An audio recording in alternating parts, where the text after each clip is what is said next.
Ghost Gang, what's good? It's your boy Sean again, back here with another video. And actually, you guys were supposed to get this video yesterday, because I installed, as you see, the JLT 3.0 oil separator or oil catch can. But when I did this yesterday, I had the GoPro mounted on my head, and I'm still getting used to that, and the angle was kind of off. So actually, if I would have posted that video, I probably got a bunch of dislikes, because me personally, I thought it was garbage.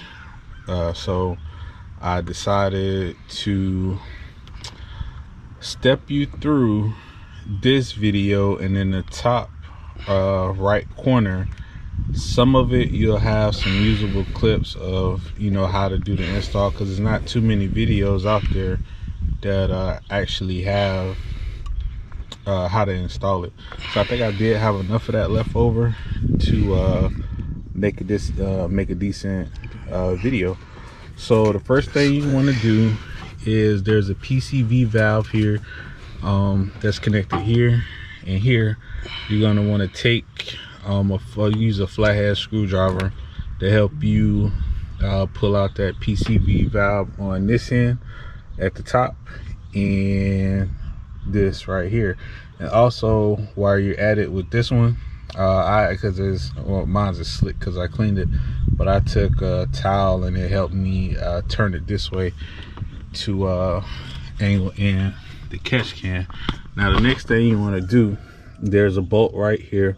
I use a 15 millimeter deep socket to take it off, and you know, once I took it off, I put the bracket on and tightened it back down. Just pretty self-explanatory and simple right here. Boom. And then you're gonna get the oil catch can, and what I did, I slid this into this PCV valve. And then once I got that secured in there, I lined up these screws, and you're gonna need a Phillips head in order to you know, tighten that down.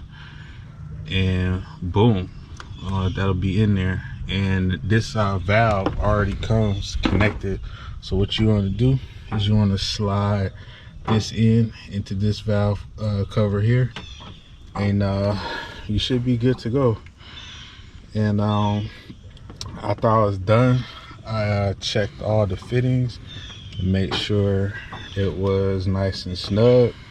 I even gave it a test drive. I always do that when I do installs on any of my cars, to make sure they're good. And this install yesterday took me about 5 minutes, if that. So this video will actually be pretty short. Like I said, in the top, you've already probably seen it by now, you'll see the in the top right corner, actual steps that I thought was pretty good to show in this video on how to get you guys to do it. But yeah, I took some time off. I haven't did a video in probably about 3 weeks, just to see what direction I wanted to go with the car. And you know, everybody doing lights and all this and that, I didn't want to focus on that. I think I'm just gonna go strictly on power. Shout out to you know, Fang. He's got the Hellcat doing great things.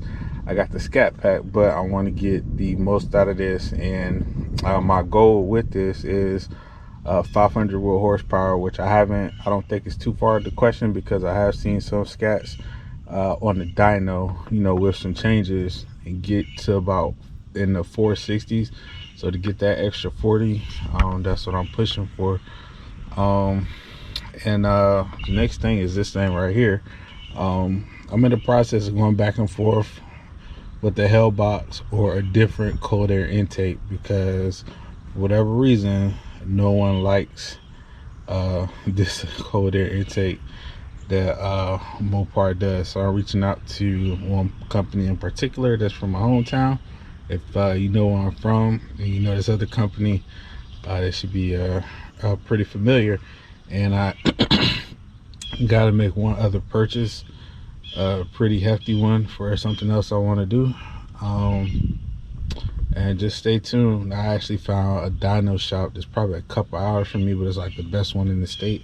So I'll be giving them a go and seeing what this can actually do, because I actually have the ported throttle body on here from the Fast Man, and I got some other pieces, but it required a tune. So just stay tuned for all that, and just keep rocking with me, guys. I'm gonna have more great content.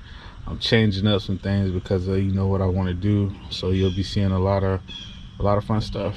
All right, man, it's your boy Sean out.